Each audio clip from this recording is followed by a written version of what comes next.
बिहार की जमुई सीट आगामी आम चुनाव में हॉट सीट बन गई है। प्रधानमंत्री नरेंद्र मोदी ने गुरुवार को यहीं से राज्य में एनडीए के चुनाव प्रचार अभियान की शुरुआत की। इस वक्त जमुई सीट से लोक जनशक्ति पार्टी रामविलास के राष्ट्रीय अध्यक्ष चिराग पासवान सांसद हैं। उनकी पार्टी केंद्र में सत्ताधारी एनडीए की सहयोगी है। इस बार चिराग पासवान ने इस सीट को विदेश में पढ़े लिखे अपने बहनोई अरुण भारती के लिए खाली किया है। उनकी दावेदारी को चुनौती देने के लिए राष्ट्रीय जनता दल ने अर्चना कुमारी को चुनाव मैदान में उतारा है। अर्चना कुमारी ने आरोप लगाया है कि अरुण भारती को परिवारवाद का फायदा मिला है। यहाँ के लोग समझ चुके हैं कि ये परिवारवाद, इससे बड़ा उदाहरण आपको नहीं मिलेगा परिवारवाद का। तो लोग समझ चुके हैं, जो देश में थे उनकी तो उनसे कोई ना मिल पाते थे, ना कभी फेस चेहरा देखे थे। तो जो विदेश से आए हैं उनसे लोगों का क्या उम्मीद रख सकते हैं। तो सब समझ चुके हैं कि स्थानीय को लाना है। हम लोग का सारे जनता का नारा है, मुद्दा है, स्थानीय को लाना है और बाहरी को भगाना है।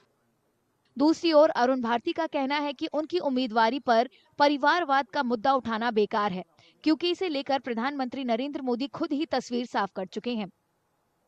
देखिए, प्रधानमंत्री जी का परिवारवाद को लेकर के बड़ा ही एक उन्होंने सिंपल सा दिया था एक्सप्लेनेशन कि अगर परिवारवाद जहाँ पे लोग योग्य है, काबिल है, अच्छे बैकग्राउंड से आते हैं और वो उनके दिए हुए कार्यों को आगे बढ़ाते हैं, बड़े अच्छे तरीके से आगे बढ़ाते हैं, तो ये पॉजिटिव परिवारवाद है। ये ऐसा नहीं है, सकारात्मक परिवारवाद है जहाँ पे चीज़ें आगे बढ़ती हैं।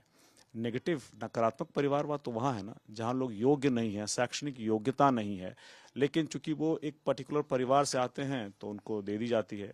अब आप मुझे ये बताइए कि जहाँ से 4-4 लोग चुनाव लड़ रहे हैं वहाँ तो वो समाजवाद है, और जहाँ पे मैं अपनी योग्यता और काबिल के बस अपनी काबिलियत के बल पे चुनाव लड़ रहा हूँ वहाँ परिवारवाद का आरोप लगा रहे हैं। अर्चना कुमारी और अरुण भारती दोनों ही उम्मीदवारों की निगाहें युवा वोटरों को अपनी ओर खींचने पर टिकी है, क्योंकि जमुई सीट पर जीत हार तय करने में इन वोटरों का रोल अहम हो सकता है। आरजेडी उम्मीदवार अर्चना कुमारी का मानना है कि इलाके में बेरोजगारी अहम मुद्दा है।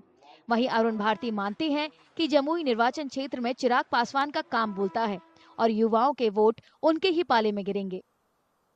स्थिति ये हो गई है कि युवा भाइयों की शादी नहीं हो रही है क्योंकि उनको रोजगार नहीं। आप पूछ सकते हैं, क्या सही बात है ना? ये लड़की लोगों की तरफ से डिमांड होता है कि जॉब वाले लड़के से शादी करेंगे, और सारे लड़के कुंवारे बैठे हुए हैं।